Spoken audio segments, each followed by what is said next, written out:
So this is Abram Pilch with Laptop Magazine. We're here unboxing the Google Nexus 7 and turning it on for the first time. So as you can see over here, we actually have a bunch of stuff that came in the box. You know, some cords and such. We've got pictures of that on our website. But let's see what happens when we're booting this up. So here's the animation that you get. It's kind of neat. Remember, this is this Google Nexus 7, very first device with Jelly Bean. So I'm going to hit this button here and see what it asks me.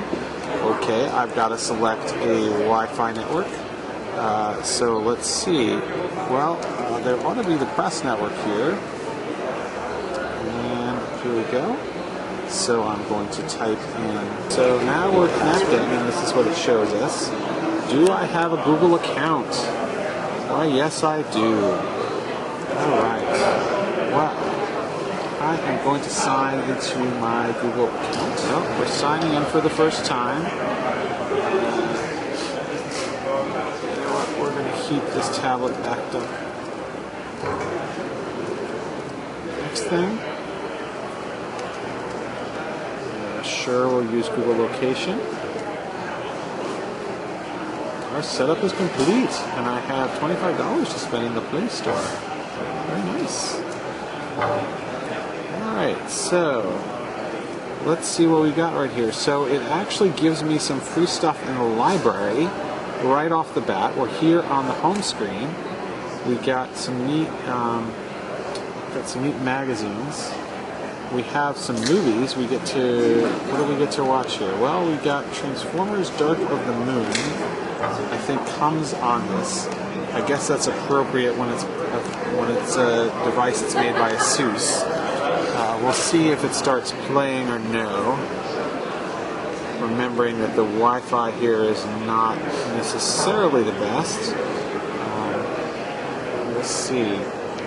So you can see it has already started playing. It's a little bit dim. We'll see if we can turn up. Well, it actually is looking a little better.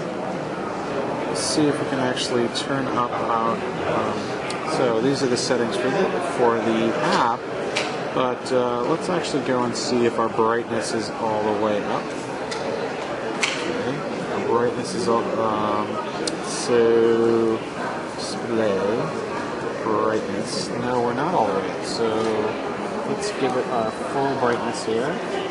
And you can see we've got a nice bright screen here. Viewing angle's pretty decent, although it's quite reflective. We've got some books and magazines that came free on here that we were just looking at. Let's look at our apps. So it's a really standard set of apps here. Our Gmail, our email, Google Earth. Notice that Chrome comes as the default browser. You got your YouTube app. Let's check that out because it's new for Jelly Bean. So when we go and actually log into YouTube over here, you can see that it actually has a second pane in this, and you can actually pick different channels in YouTube, and it's got a really nice look about it here. Very smooth. If we look around here, obviously there's a music app. It looks a lot like it has a bunch of stuff on it. The Google Play stuff. I think you actually have to pay for this, either $25 or more. Here you can see there's a folder that you can add or take away from. You can sign into Google Talk here, and see how that looks. Pretty neat. A little slow to log in. We'll check out our accelerometer, which so far has been a little dicey. So here we are in our home app, and we are, interestingly, out of the box, we're finding that the accelerometer on this not exactly giving us the ability to go into landscape mode like we would expect.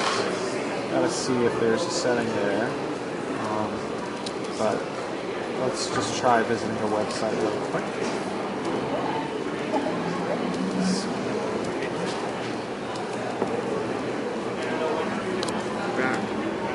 And you see that looks really good. We've got a nice view of this web page. I'm going to zoom pretty easily.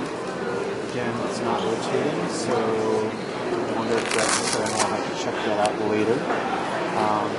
Obviously, looking at the apps here, it's just really the basics that come on this model. You've got your magazines, of course. And